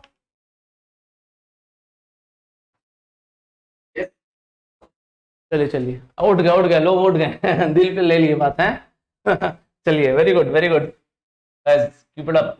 देखिएगा आगे कौन सा क्वेश्चन है भाई अपना, हाँ यहाँ 9th नंबर, ये रीइंफोर्स वगैरह भाई आप लोग का है, ये मेरे को नहीं आइडिया है, ठीक है। अब देखिएगा यहाँ देखिएगा एन टाइप सेमीकंडक्टर, क्या पूछ दिया, एन टाइप सेमीकंडक्टर। देखिएगा दो टाइप के सेमीकंडक्टर होते हैं, एक होता है एन टाइप सेमीकंडक्टर और एक होता है P type semiconductor, P type semiconductor. बात समझ में आया? दो तरीके सेमीकंडक्टर होते हैं। सेमीकंडक्टर का मतलब क्या होता है जरा बताइएगा कोई। देखिए सेमीकंडक्टर का मतलब क्या होता है, देखिए बताते हैं। कंडक्टर का मतलब क्या होता है, जो इलेक्ट्रॉन को आराम से फ्लो कर पाए या करंट को आराम से अपने थ्रू पास करा पाए, ये होता है कंडक्टर। नॉन कंडक्टर या इंसुलेटर का मतलब क्या होता है, जो अपने तरफ से मतलब जो अपने थ्रू करंट को पास ना करा पाए, उसको होता है। जैसे आपका रबर हो गया, आप देखते हैं रबर का जूता पहनते तो शॉक नहीं लगता है, बात समझ रहे हैं। रबर हो गया, वुड हो गया, ये सब इंसुलेटर हो गए। अब आपका सेमीकंडक्टर जो है, सेमीकंडक्टर क्या करता है कि एक टेम्परेचर, मतलब आप समझिए एक टेम्परेचर से ऊपर जाएंगे तो आपका ये कंडक्टर के जैसा बिहेव करेगा, एक टेम्परेचर के अंदर जाएंगे तो ये इंसुलेटर के जैसा बिहेव करेगा। ये होता है सेमीकंडक्टर। बात समझ में आ रहा है? तो ऐसे कौन कौन से मटेरियल है जो सेमीकंडक्टर है, बात समझिएगा। देखिए सेमीकंडक्टर जो है मेन है, आप देखेंगे ग्रुप 14, आप अगर देखेंगे ग्रुप 14 एलिमेंट जो होते हैं वो सेमीकंडक्टर होते हैं। क्या होते हैं? सेमीकंडक्टर। कार्बन, सिलिकॉन, जर्मेनियम, और भी बहुत सारे सेमीकंडक्टर होते हैं। ये तो प्योर सेमीकंडक्टर, ये सारे एलिमेंटल ग्रुप में, दो को जोड़ करके भी हो जाता है। गैलियम आर्सेनाइड है ना, आप लोग को अगर लिख दूं क्या यहाँ पे कार्बन वगैरह, कार्बन, सिलिकॉन पढ़े हैं आप लोग एनालॉग, जर्मेनियम, ठीक है, गैलियम आर्सेनाइड, ठीक है। ये सारे जो हैं, ये देखिए इसको बोलते हैं कंपाउंड सेमीकंडक्टर। दो कंपाउंड हो गया ना, दो एलिमेंट से मिलकर के, उसको बोलते हैं कंपाउंड सेमीकंडक्टर। देखिए ऐसी लिख दे रहे। और ये सारे कैसे हैं? Elemental semiconductor, element semiconductor. पहला चीज समझ में आ गया, दो एलिमेंट को जोड़ दिए तो आपका बन गया एक सेमीकंडक्टर। अब देखिए गैलियम अपने में सेमीकंडक्टर नहीं है, मेटल है।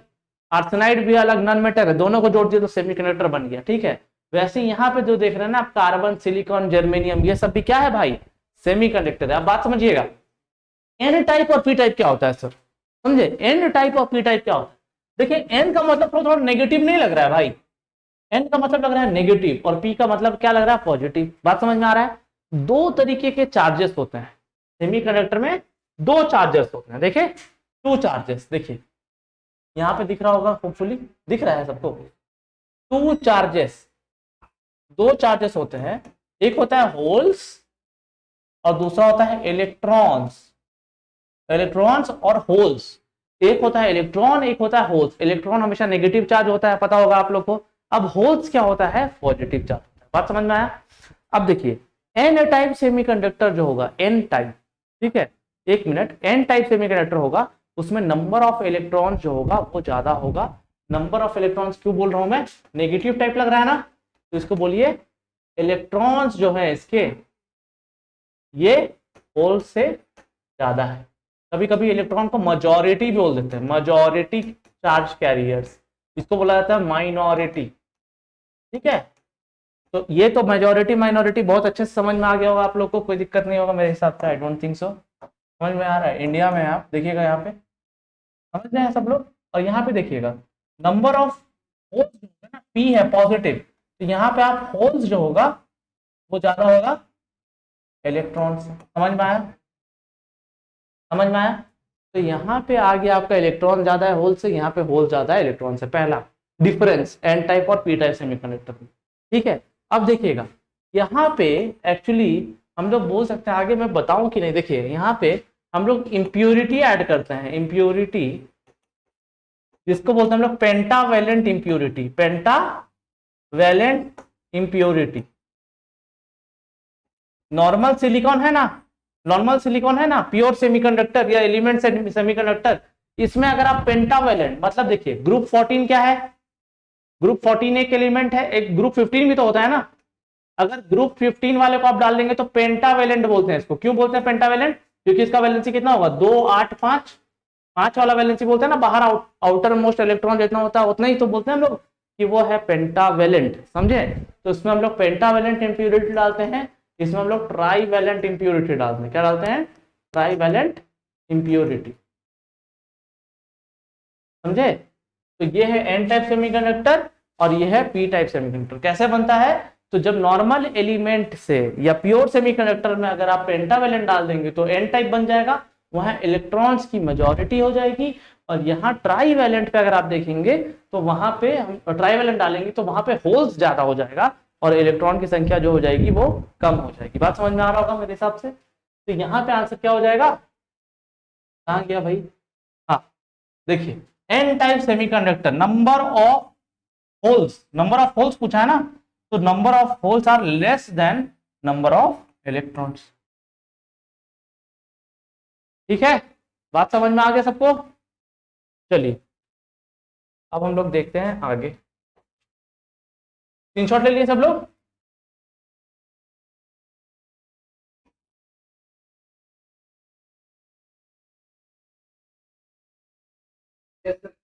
चलिए वेरी गुड। अब हम लोग क्या देखेंगे, यहाँ पे देखता हूं मैं और क्वेश्चन है कि नहीं। विच ऑफ द फॉलोइंग, एक मिनट मैं देख लेता हूँ क्वेश्चन है कि नहीं। ऐसा unit known as thermal process छोड़ दीजिए, कार्बन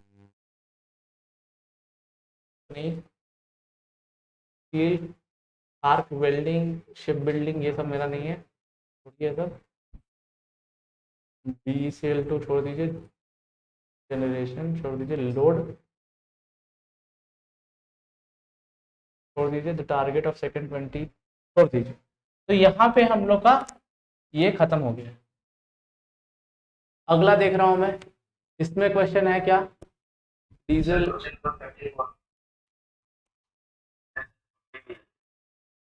हाँ रेसी,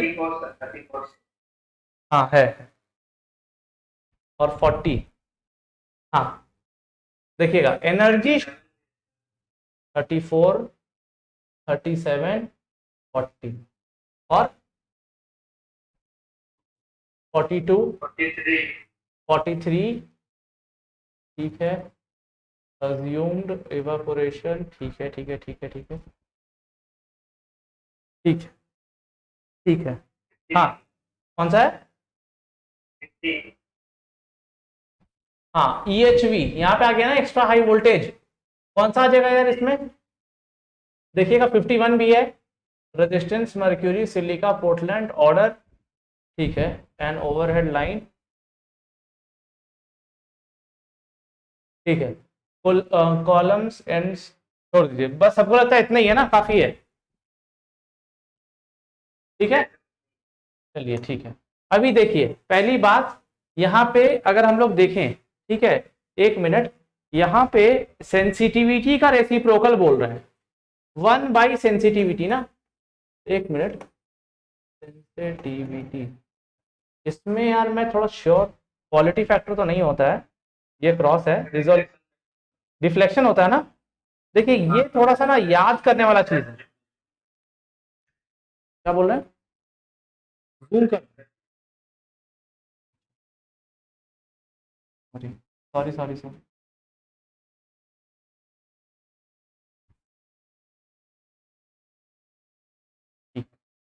देखिए ये थोड़ा सा ना याद करने टाइप का हो गया मेरे लिए, तो वो थोड़ा सा मेरे लिए फैक्टर वगैरह थोड़ा सा डिफिकल्ट होता है सारा फैक्टर याद करना, क्योंकि नाम नाम जो है ना वो थोड़ा सा याद रखना मुश्किल होता है। ठीक है कोई बात नहीं। इसका आंसर है डिफ्लेक्शन फैक्टर, कोई बताएं अभी आप लोग में से ही, इसका आंसर सर डिफ्लेक्शन फैक्टर दिया हुआ है। इसमें ज्यादा कुछ डिस्कस करने के लिए है नहीं मेरे पास, ठीक है। तो सेंसिटिविटी जो होता है क्या होता है तो कौन बोला भाई 34 है इसमें,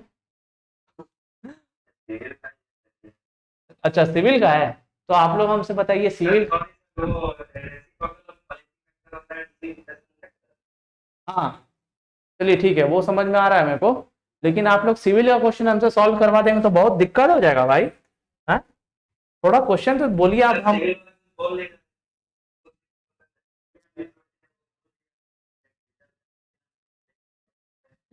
अभी हम मेरा मेरा अलग, मेरे को टेंशन, मेरे को लग रहा है कि भाई अब बेइज्जती करवा ही लेते हैं। देखिए क्या होता है चीजें, देखिए एक बात सिंपल है कि इंसानी दिमाग में कुछ चीज याद रहेगा नहीं रहेगा, ठीक है। अब आप लोग सिविल वाला बोल दिए तो सेंसिटिविटी यूज करते हैं, देखिए जनरल टर्म है तो हम भी यूज किए होंगे कभी, हमको लगा कि शायद होगा मे भी, तो अब हमको देखना पड़ेगा, हमको याद नहीं है तो कुछ गलत थोड़ी बता देंगे जी, छोड़िए कोई बात नहीं है। देखिएगा सेंसिटिविटी, अब आप हमको भी याद रहेगा हमेशा, कौन सा आंसर था भाई उसका, क्या बताया था आप लोग, डिफ्लेक्शन फैक्टर, ठीक है, डिफ्लेक्शन फैक्टर हम भी याद करेंगे कि सेंसिटिविटी को बोलते हैं, ऑपोजिट को बोलते हैं। चलिए कोई बात नहीं, अभी हम लोग यहाँ तक रखते हैं, आगे देखा जाए। यहाँ पे अपना क्वेश्चन आएगा ना, ये कहाँ गया, हाँ हाफ एल आई स्क्वायर वाला 37 भी है, हाँ 37, वेरी गुड। हाँ तो देखिए यहाँ देखिएगा, ये क्वेश्चन आपसे पूछेगा कि भैया बताइए बैंडविड्थ और सीएमआरआर क्या होना चाहिए आइडियल ऑप एम्प का। देखिए ये क्वेश्चन अपना है, एकदम अपना है, देखिएगा बात समझिएगा। देखिए दो तीन चीज हम आप लोगों को बताना चाहते हैं इसमें, डायोड और ओपैम्प, ओपैम्प, ठीक है। देखिए इसका आइडियल कैरेक्टरिस्टिक क्या क्या होता है ये समझिएगा। इसमें बैंडविड्थ इंफिनिटी चाहिए, क्या चाहिए, इंफिनिटी। सीएमआरआर ये भी चाहिए इंफिनिटी। देखिएगा बताऊंगा, थोड़ा थोड़ा समझाऊंगा, पहले लिख ले रहा हूं। इनपुट रेजिस्टेंस ये भी चाहिए इंफिनिटी, देखिएगा। आउटपुट रेजिस्टेंस ये चाहिए 0, और देखिएगा, हाँ देखिएगा बात समझिएगा, ओपैम्प, ठीक है, आउटपुट रेजिस्टेंस 0 होता है। और कुछ भूल रहा हूं क्या मैं, एम्पलीफिकेशन लिख सकते हैं आप लोग, एम्पलीफिकेशन, एक मिनट, अबे एम्पलीफिकेशन ये भी क्या होगा, इंफिनिटी के लगभग। अब बात समझिएगा क्या बोल रहा हूं मैं। ओपैम्प जो होता है ना, कल मैं बताया था कि ऑपरेशनल एम्पलीफायर बोलते हैं, एम्पलीफाई करना, जैसे हम बात कर रहे हैं, ठीक है। अब बात समझिएगा, मेरा जो आवाज है कुछ फ्रीक्वेंसी है उसकी, अब यहाँ पंखा चल रहा है, उसका भी हवा जो है उसका भी कोई फ्रीक्वेंसी होगा। इस माइक का काम क्या है, देखिए नॉइस कैंसिलेशन आप लोग सुनते होंगे, मेरा आवाज को आप लोग तक पहुंचाए, और पंखे का, चिड़िया का, अगल बगल का जो भी आवाज है वो आपको नहीं सुनाई दे। तो सीएमआरआर का मतलब क्या होता है, देखिए इसको बोलते हैं हम लोग कॉमन मोड रिजेक्शन रेशियो। क्या बोलते हैं हम लोग, कॉमन मोड रिजेक्शन रेशियो। मतलब क्या बोलते हैं बात समझिएगा। देखिए सीएमआरआर जो बोलते हैं, बोलते differential gain by common mode gain. छोड़ दीजिए आप इसको, समझिए ये बात, कि सीएमआरआर इनफिनाइट अगर हो गया तो कॉमन जो है ना, कॉमन वाला नीचे रहता है, इसका जो फॉर्मूला रहता है उसमें कॉमन वाला का एम्पलीफाई जो करना है ना वो नीचे रहता है, इसको बोलते हैं कॉमन मोड को एम्पलीफाई करना है। और उसको बोलते हैं कि जो डिफरेंस है आवाज में उसको एम्पलीफाई करना है। तो बोलता है कि भाई इसको तो तुम एम्पलीफाई करो एकदम, कितना भी करना है, इसको करो 0, मतलब इसको एम्पलीफाई नहीं करना अपने को। अब एनीथिंग डिवाइडेड बाय 0 करिएगा तो क्या आएगा, एनीथिंग x डिवाइडेड बाय 0 करेंगे तो इंफिनिटी ना आएगा। तो मतलब क्या है, कॉमन मोड को नहीं करना है हमको, नॉइज को हमको पास नहीं करना है, उसको एम्पलीफाई नहीं करना है। मेरा माइक जो है बस मेरा आवाज को एम्पलीफाई करेगा, तो कॉमन मोड को 0 एम्पलीफिकेशन देना है, तो सीएमआरआर जो होगा इंफिनिटी हो जाएगा।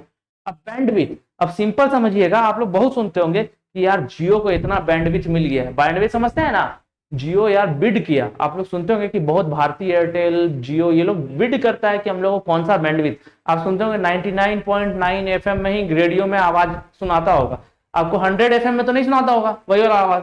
तो यही बात है कि जो 92.7 एफएम है या 93.5 एफएम है वो डिफरेंट है, सारा फ्रीक्वेंसी सिग्नल जो है आपका वो डिफरेंट है। लेकिन अगर बैंडविड्थ बढ़ा दिया, बोलेंगे कि भाई तुम 0 से 100 यूज करो, कहीं भी जाओगे सब मेरा आवाज सुनोगे, तो वो जो होगा बैंडविड्थ बढ़ा देने के बाद होगा। तो वो राजा टाइप बात जो है ना वो आइडियली हो सकता है। क्या बात कर सकते हैं हम लोग, वो बस सपने में ही सोच सकते हैं, वो आइडियल ओपैम्प के पास ही होगा, प्रैक्टिकली तो हम लोग राजा अपना जो सोचते हैं वो तो होता नहीं है।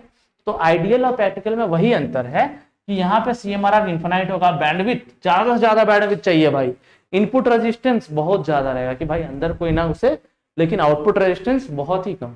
तो ये आप लोगों को याद करना होगा एक तरीके से, ठीक है। अब दूसरा जो एलिमेंट है डायोड, क्या है, डायोड। डायोड के बारे में क्या याद करवाएंगे सर, तो देखिए जब डायोड ऑन होगा, डायोड को समझिए स्विच के जैसा, क्या समझिए, घर का जो आप स्विच समझते हैं ना, घर का स्विच, तो जब स्विच ऑन करते हैं तो बल्ब जल जाता है, इसका मतलब जैसे ही स्विच ऑन करते हैं करंट फ्लो होता है उस स्विच से और बल्ब तक चला जाता है। लेकिन वही स्विच ऑफ करते हैं तो बल्ब बंद हो जाता है। ऐसा तो नहीं होता कि धीमा धीमा बल्ब जल रहा है, नहीं ना भाई।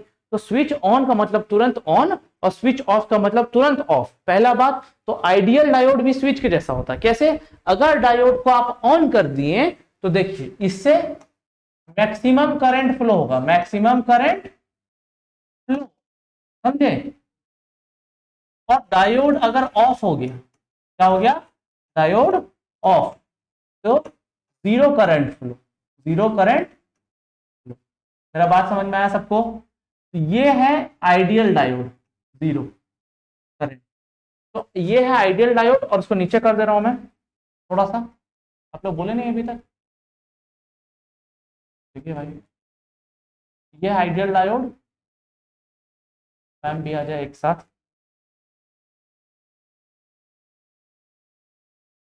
ठीक है, तो ये है आइडियल डायोड और वो है ideal op amp.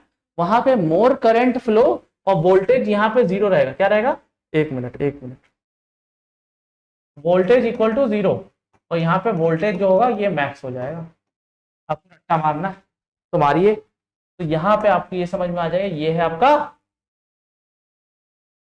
Okay sorry,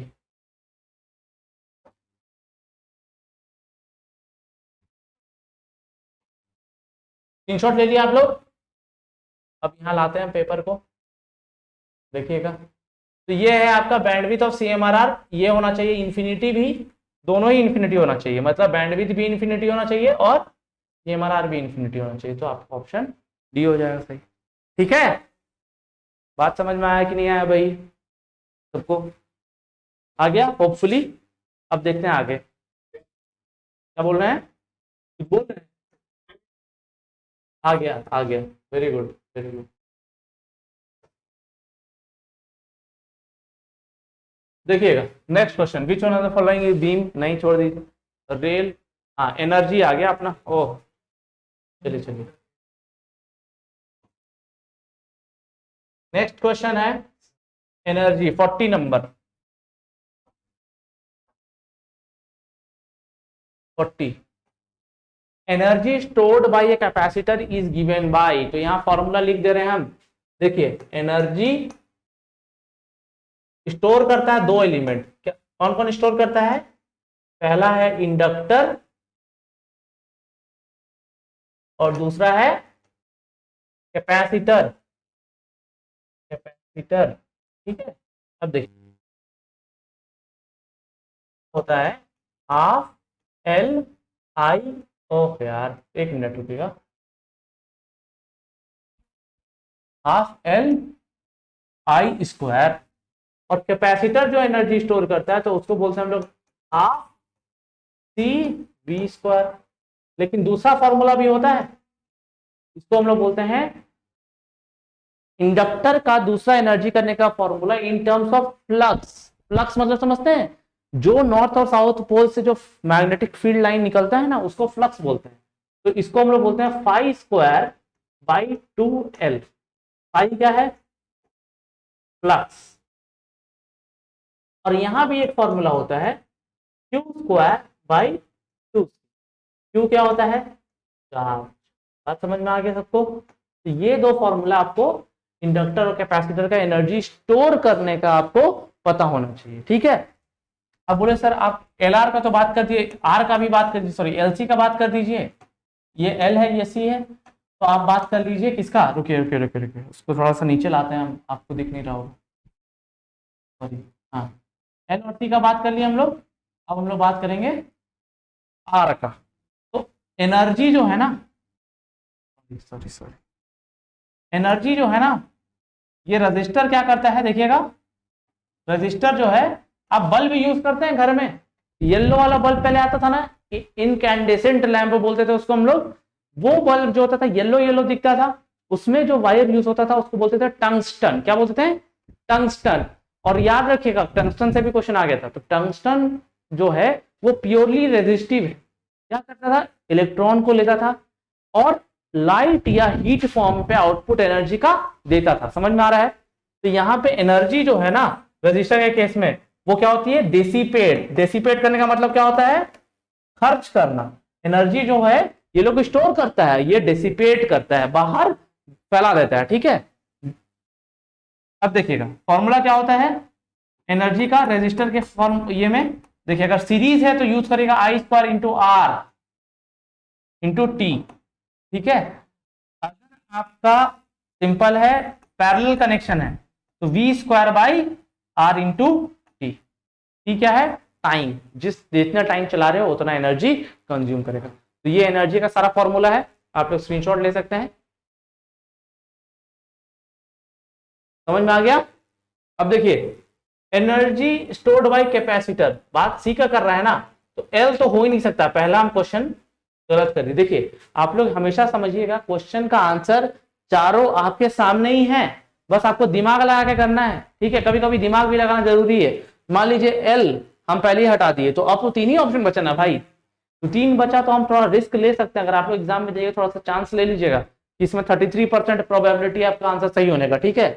अब देखिएगा, ये आंसर सही है, half C V square, formula याद है इसीलिए, ठीक है? ये भी गलत है और ये भी गलत। चलिए बात समझ में आ गया सबको? आगे देखा जाए। अब देखिएगा, DC armature winding requires equaliser ring. अब देखिएगा, बात समझिएगा मेरा बात, यहाँ पे ना 1 मिनट, इसको मैं कल थोड़ा सा लैप वाइंडिंग और वेव वाइंडिंग बताने के बाद, देखिए ये कंस्ट्रक्शन पार्ट है, कल मैं थोड़ा सा लैप और वेव वाइंडिंग थोड़ा बताऊंगा, उसके बाद मैं इसको समझाऊंगा, तो थोड़ा ज्यादा आपको आसानी से समझ में आएगा, ठीक है? तो इस क्वेश्चन को मैं कल के लिए रखता हूं, तो सॉरी 1 मिनट, इस क्वेश्चन को मैं समझाऊंगा कल, जब मैं लैप और वेव बताऊंगा तब, ठीक है? क्योंकि अभी समझाने का थोड़ा सा, ठीक है? देखिए ये भी इलेक्ट्रिकल के अंदर वैसे तो नहीं आता है, देखिए ये इलेक्ट्रिकल का पोर्शन नहीं है, ल्यूमिनस एफिशिएंसी ये आप लोग का पोर्शन में, लेकिन ये हम लोग का इलेक्ट्रिकल कोर में नहीं आता। वैसे इसका आंसर क्या, ल्यूमेन पर वाट है क्या? देखिएगा जरा क्या है। हाँ देखिए, एफिशिएंसी कल हम बताए थे आप लोग को, देखिएगा ये बता देते थोड़ा बहुत। देखिए ये अपना पार्ट नहीं है, लेकिन मैं गेस किया बस। एफिशिएंसी जो होता है, हम बताए थे आउटपुट बाय इनपुट होता है कि नहीं होता है भाई? एफिशिएंसी क्या होता है, कल ही बताया था ना आप लोग, बताया था कि नहीं बताया था कल एफिशिएंसी के बारे में, या फिर किसी और क्लास में बताया था? एफिशिएंसी जो होता है वो आउटपुट बाय इनपुट होता है। अब बताइए, बल्ब से जब आप लोग को रोशनी मिलती है, तो लाइट को हम लोग बोलते हैं ल्यूमेन। क्या बोलते हैं हम लोग? लाइट को बोलते हैं ल्यूमेन। और इनपुट जो दे रहे हैं वो तो पावर ही ले रहा है ना भाई आपके घर से, बोलते हैं ना कि कितना पावर का बल्ब है, 100 वाट का बल्ब है, 200 वाट का बल्ब है, तो इनपुट ले रहा वो पावर। तो क्या हो गया ये एफिशिएंसी? देखिए कैसे हम क्या दिमाग लगा करके तुक्का मारे हैं, बात समझे? ये मेरा पढ़ा हुआ नहीं था और हम आपसे गलत नहीं बोलेंगे, बात समझ में आ रहा है? तो यहाँ पे क्या था अपना, हम क्या माइंड क्या यूज किए, थोड़ा सा दिमाग क्या यूज किए हम बोले एफिशिएंसी पूछ रहा है, एफिशिएंसी पूछ रहा है, तो एफिशिएंसी मतलब आउटपुट बाय इनपुट। और यहाँ पे हमको याद क्या दिखा कि इनपुट तो बस पावर के फॉर्म पे है, और पावर तो मेरा वाट है भाई, तो हम नीचे जहां वाट दिखा उसको क्या मान दिए, ल्यूमेन पर। बात समझ में आ गया? थोड़ा सा ऐसा आपको यूज करना है ट्रिक वगैरह, ठीक है? तो ये डीसी कल हम बताएंगे आपको, और क्वेश्चन जो आज भेजेंगे उसको आप नोट करिएगा, तब मैं बताऊंगा, ठीक है? और क्वेश्चन मैं देख लेता हूँ, कुछ डिस्कस कर पाऊँ तो करता हूँ। 1 सेकेंड, थोड़ा मेरे को देखने दीजिए, वाटर वगैरह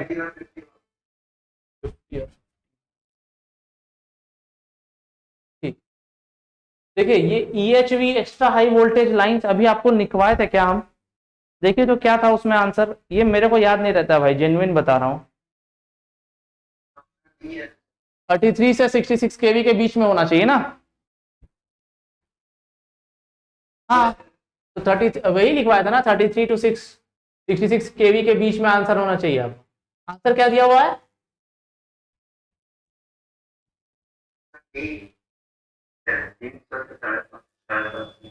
300 से 750 दिया हुआ है। अच्छा एक काम करूंगा, आज जो मैं लिस्ट लिखवाऊं, देखिए ये क्या होता है ना, book to book author to author vary कर जाता है। ये जो मैं बता रहा हूँ ना आपको, आज मैं आपको इंडियन गवर्नमेंट की वेबसाइट से जाके देख के बताऊंगा। फिर ये मैं एक बुक से रेफर किया था, लेकिन मेरे को लग रहा है बुक का वेरिएशन ये तो पुराना बुक है। चलिए ठीक है, कोई बात नहीं, आज मैं वेबसाइट पे देख लूंगा इंडियन गवर्नमेंट के ये में कैसा दिया हुआ है, क्योंकि country to country actually frequency क्या इंडिया में 50 है, वहां 60 है। फॉरेन ऑथर का बुक में उन लोग कैसा यूज करेंगे मेरे को लग रहा था थोड़ा, लेकिन ठीक है कोई बात नहीं, वहां एक्चुअली हम लोग कॉलेज में उसी बुक से पढ़े। अभी आप समझिएगा, कल मैं इसको थोड़ा सा आपको प्रॉपर जो आपको रेंज बताया हूं ना यहाँ पे, इसका कल एक चार्ट इसी सॉरी आज मैं अपने ग्रुप पे चैनल पे ही पोस्ट कर दूंगा, ठीक है? तो उस पर आप देखिएगा, मैं प्रॉपर देखूंगा गवर्नमेंट ऑफ इंडिया का वेबसाइट जाकर के कि यहाँ पे इंडिया में क्या चल रहा है, उसके बाद ये समझिएगा, ठीक है। वैसे ये सारे क्वेश्चन आने का चांसेस जो है ना थोड़ा कम रहता है, बट ठीक है आ सकता है, क्योंकि बेसिक वाला टाइप हो जाएगा ये। चलिए कोई बात नहीं, ये थोड़ा इलेक्ट्रिकल नहीं, ये थोड़ा सा ना क्या बताऊं मैं, थोड़ा सा रटने वाला क्वेश्चन सब है। चलिए कोई बात नहीं, 50 नंबर ये क्वेश्चन देखते हैं हम लोग, ठीक है। क्या है देखिएगा, if 3 registers R1 R2 and R3 R30 जो भी दिया हुआ है are connected in series across 60 volt supply, what is the voltage across R2, यही पूछा है। पहली बात हमको बताइए, आप लोग पढ़े हैं नेटवर्क सही से थोड़ा बहुत, बोलिए भाई, जनता जनार्दन नहीं पढ़ा, क्या बात है क्या बात है। चलिए चलिए कोई बात नहीं कोई बात नहीं, देखिए नेटवर्क नहीं पढ़े तो बहुत दिक्कत का बात है। चलिए कोई बात नहीं, हम बताने की कोशिश कर रहे हैं कैसे सीरीज कनेक्शन में करंट जो होता है वो हमेशा सेम फ्लो करता है, ठीक है। और करंट अगर सेम फ्लो कर रहा है तो आपको ये समझना होगा कि ऐसे ही कनेक्शन आप बना सकते हैं जिसमें करंट सेम, इससे जो निकले वो इसमें चला जाए, सेकंड वाले से जो निकले वो आगे चला जाए, तो वो ऐसे ही बनाएंगे आप, ठीक है। तो ये हो गया, आप छोड़िए। अब देखिएगा, इसमें बोला आपको आंसर बोला है, सॉरी क्वेश्चन बोला है, ये 10 ओम है, ये 20 ओम है और ये 30 ओम है, यही तीन दिया है ना भाई, सॉरी सॉरी सॉरी, ये तीन एक मिनट हाँ 10 20 30 दे दिया है, ठीक है। अब आपको बोल रहा है कि V2 के अक्रॉस कितना वोल्टेज है, यही पूछ रहा है ना आपसे क्वेश्चन में। क्या पूछा आपसे कि V2 के अक्रॉस कितना वोल्टेज है, ये V2 आपको निकालना है, करेक्ट है। और वोल्टेज जो टोटल अपना आप कनेक्ट किए हैं सप्लाई का, ये 60 वोल्ट है, करेक्ट है ना। तो देखिए यहाँ पे देखिए, ये करंट जो है पॉजिटिव से निकलेगा, कल भी बताया था ऐसे ही कुछ, वापस यहाँ पे चला जाएगा, ठीक है। अब बात समझिएगा, सीरीज कनेक्शन जब हम लोग बोलते हैं ना, तो टोटल रेजिस्टेंस जो R1 series with R2 series with R3 जो होता है, टोटल अगर आप ऐड करेंगे जो R इक्विवेलेंट होगा, जो फाइनल, देखिए करंट निकालने के लिए आपको क्या चाहिए, देखिए आप ओम्स लॉ लगाएंगे तो करंट जो होता है वो आता है V/R से, आपको फॉर्मूला पता होगा V is equal to IR, ये तो पता है ना, V is equal to IR, current जो है V/R से निकलेगा। और करंट निकालने के लिए यहाँ देखिए R तो तीन R है ना भाई, एक R तो है नहीं, तो आपको R इक्विवेलेंट टोटल कितना एक रेजिस्टेंस है वो बताओ पहले। तो आप कैसे देखेंगे, यहाँ 10 20 और 30 तीनों सीरीज में, इसका मतलब टोटल रेजिस्टेंस जो होगा अब ऐड हो जाएगा 10 + 20 + 30, कितना हो जाएगा 10 20 30 30 + 30 60। तो इसको मैं लिखूंगा R equivalent equal to R1 + R2 + R3, और ये हो जाएगा टोटल 60, करेक्ट। अब 60 हो गया तो समझिए यहाँ से जो करंट फ्लो हो रहा है ये जा रहा है कितना, I is equal to 60 volt आप अप्लाई कर रहे हैं डिवाइड बाय 60 ओम आप ले रहे हैं, तो डिवाइड कैंसिल करेंगे तो कितना हो जाएगा 1 एम्पियर, यहाँ से फ्लो हो रहा है 1 एम्पियर, 1 एम्पियर सबके थ्रू, देखिए यहाँ भी जाएगा यहाँ भी जाएगा यहाँ भी जाएगा यहाँ भी जाएगा, 1 एम्पियर ऐसे निकल जाएगा। अब समझिए, अब वोल्टेज पूछा है यहाँ इसका, इसके अक्रॉस कितना वोल्टेज होगा। कल बताया था मैं, करंट हमेशा हायर पोटेंशियल से लोअर पोटेंशियल जाता है, प्लस माइनस दिख रहा है आप लोग को, थोड़ा नीचे कर देता हूँ, करंट हमेशा हायर से लोअर जाता है, हायर से लोअर। और इसी के बारे में आपसे पूछ रहा है कि कितना पोटेंशियल है इसका, इसी का पोटेंशियल पूछ रहा है आपसे, यही है आपको V2। तो देखिए V2 फिर फॉर्मूला सेम लगेगा I × R, करंट कितना है 1 एम्पियर फ्लो हो रहा है ना उससे, और रेजिस्टेंस कितना है अभी देखिए V2 निकाल रहे हैं 20 ओम के सामने से, तो आप यहाँ पे लिखिएगा 20 आएगा कितना 20 वोल्ट आ जाएगा, 20 ओम, तो एम्पियर इंटू ओम करेंगे तो वोल्ट आ जाएगा। अगर आप 30 किए होते 1 × 30 तो आपको 30 वोल्ट मिल गया होता, किसका V3 मिल गया होता। V3 कितना आता 30 वोल्ट, V2 कितना आ गया 20 वोल्ट, और अगर आप ऐसे करेंगे तो 1 × 10 करेंगे तो V1 कितना आ जाएगा 10 वोल्ट, समझे। तो देखिए 60 वोल्ट आप लगाएं, प्लस माइनस ऐसे होगा, 60 वोल्ट आप लगाएं और 60 वोल्ट ड्रॉप भी हो गया। तो यही तो कल बताया था केवीएल क्या था, जितना वोल्टेज आप अप्लाई करेंगे एक लूप में उतना ही वोल्टेज ड्रॉप हो जाता है, जितना वोल्टेज राइज उतना ही वोल्टेज ड्रॉप, ये बताया था ना कल हम। तो यही तो केवीएल था आपका, जितना राइज हुआ 60 वोल्ट, देखिए यहां से हम देखेंगे अगर हम बोले, देखिए ये हम करने का क्या तरीका है मेरा, बोलिए ये 0th फ्लोर पे, हम 0 फ्लोर पे, पहले 60 फ्लोर पे चले गए हम, मतलब 60th फ्लोर पे चल गए हम लोग। 0 फ्लोर से 60 माले का बिल्डिंग है, मान लीजिए 60 माले का बिल्डिंग है, तो 0 फ्लोर से 60 माले पे चले गए हम लोग, नीचे से ऊपर चले गए, ठीक है।